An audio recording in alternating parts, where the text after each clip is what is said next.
Welcome back to Sports Talk ATL. I am Chase Earl, joined by Alex Sword. So by now, everybody knows the news about Shohei Ohtani. If you like baseball, unless you've been living under a rock or you've just been out of the country.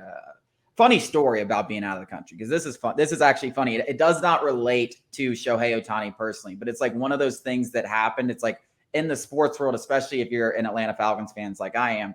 I was at one of those 2-week like sleepaway camps, right? Like when I was like, I don't know, 10, 11, 12 years old, where you don't have a phone, you don't have any email, like you have no contact with the outside world. The only like contact you have is like from like letters that you can like your parents will like write and like kind of give you an update, like, oh, how are you doing? You can write something back. I get the end all BR letters. Me, a little Falcons fan, a little diehard Falcons fan. Michael Vick gets arrested while I'm in there. I am reading this thing on a letter, like, what? Like, I'm just like in shock. I am so confused by what's going on. I have no TV, no connection with the outside world. And my dad's like trying to explain this to me over a letter. And I'm like, wait, so like Vic's gone? Like he's not going to be our quarterback anymore? So that's just funny. Like, you talk about living under a rock. Living under a rock. Finding that out that way was just a moment I will never forget. But anyways, you should know by now about Ohtani. He has another UCL injury. He's likely going to have to need Tommy John surgery. It hasn't been confirmed, but that's usually what this means. Hey, hopefully he doesn't. But regardless, he already had Tommy John in 2018. Another UCL injury is not what you want to hear. He's probably going to need it, joining just a handful of guys that have had to get it twice. Think Jacob deGrom, think Shane McClanahan. Both those guys now are in the same situation, basically, as Ohtani. I'm here to say that there is literally no way that any person paying this guy can be paying him to be the two-way star that he is. You're basically paying him to be an offensive player, which at that point, maybe you put a little gamble, maybe put a couple extra $1 million into the basket that maybe he can return. But there's no guarantee that he can return. And it might not even be worth him returning as a pitcher, depending on how it affects him as a hitter and how he's able to play. So very, very disappointing. I think this was one of the few injuries, just like little baby Chase, for learning about Michael Vick. But this is a guy that's not even on one of my teams, where I heard this news and I was like, that just sucks, because we were watching greatness. We were watching something that's never been done before and maybe never will be done at such a high level. And we're probably going to get robbed of it. I don't know if he'll ever be a starting pitcher again. Maybe they consider him as a closer, but it's hard to imagine this guy ever goes out there with how much value he brings as an offensive player and has 200, like tries to go 200 innings or 150 innings or something like that. Like if he comes back as a pitcher, you're probably looking more at like a shorter term role, maybe like a closer, maybe a hybrid reliever or something like that. But it's hard to imagine him coming back as a starter. But listen, this guy's also an alien. He probably recovers just as way faster than everyone too. I'm hoping for the best, because like I said, he's been one of the biggest blessings to this sport as a whole, but it does suck. And when you talk about the Braves, which I'm sure you're going to get into, Alex, there's just no way the Braves will be involved in this anymore. It just marked them out. I actually think the worst case scenario could happen. The Angels, being the desperate team that they are, give them that fatter bag just because they can't let go of them. That's the worst of the worst. I hope Ohtani doesn't even consider it, but I could see them doing it.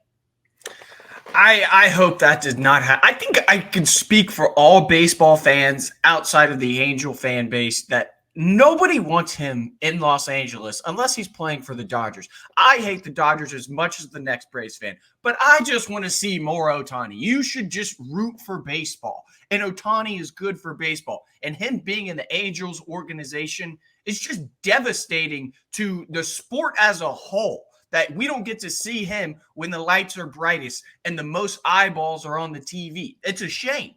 With that being said, yeah, I mean, the Braves are completely out. We gave him like a 5%, 10% chance of landing him when he was, that dual threat superstar.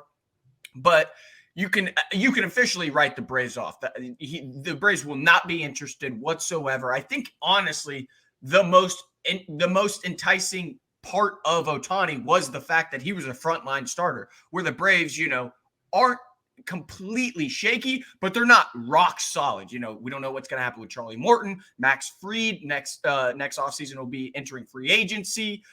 We don't know if Kyle Wright's ever going to get back. Bryce Elder, is he really the guy? So Ohtani as a starting pitcher, I think, was more attractive to the Braves than anything. The lineup is as deep as any in baseball, maybe history. So, yes, adding that bat would have been, honestly not fair.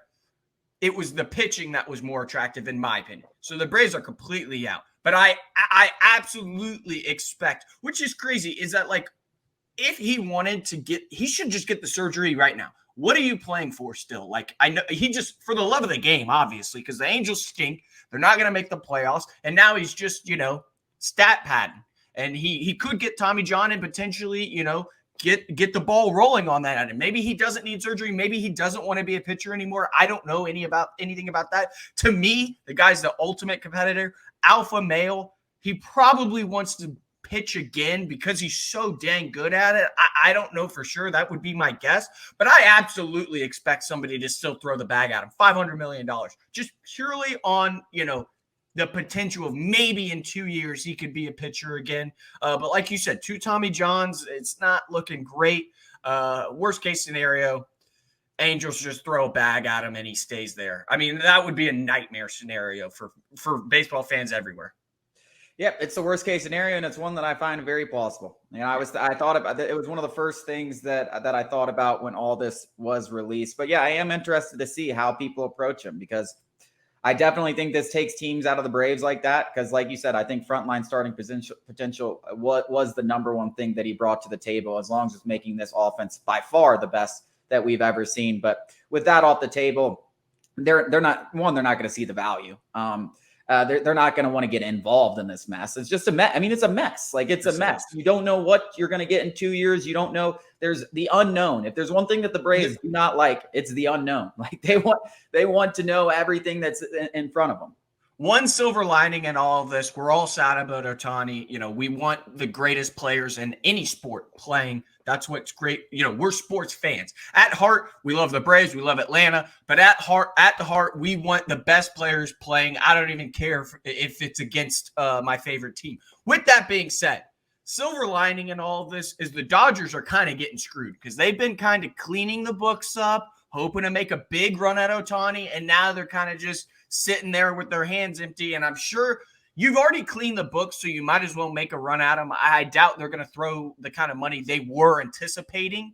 But now, as a Braves fan, you look at the Dodgers, they were gearing up to make a big old bid for Ohtani. Now, I don't know how reasonable it is to expect the Dodgers to land. Yeah, I don't know, like, any good organization like the Braves, like the Dodgers, who are really going to want to commit to the mess that this is. That's the biggest thing. So then you look at the other teams that will potentially want to, and they're the teams that you don't want them to go to, the Angels, the Mets. And maybe the Mets aren't a big mess as the Angels, but those are the teams that have money that could still spend it. And then you look at Ohtani. He said the whole time, all I want to do is win. All I want to do is win. Well, that would have been nice if we were talking about $600 and $500 million, right? Because that's probably where those gaps would have lied if you still had him as a pitcher. Now those gaps between teams like the Dodgers or the Braves, like, they might just literally just be like, yeah, here's 250, here's 300. Like, that's the max they're going.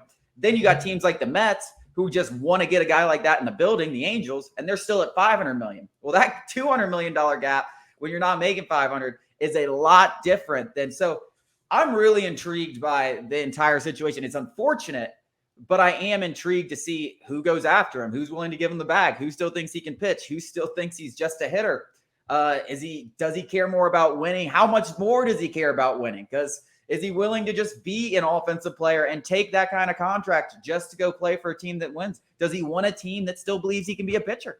Like, there's so many different things that are going to be like found out over the next month, that as much as the Shohei Ohtani free agency was going to be this massive storyline that we've never seen like before in the sports, it might have even got weirder. I was going to say, it's still going to be 10 out of 10 interesting. There's no doubt about that. It's just in a different way.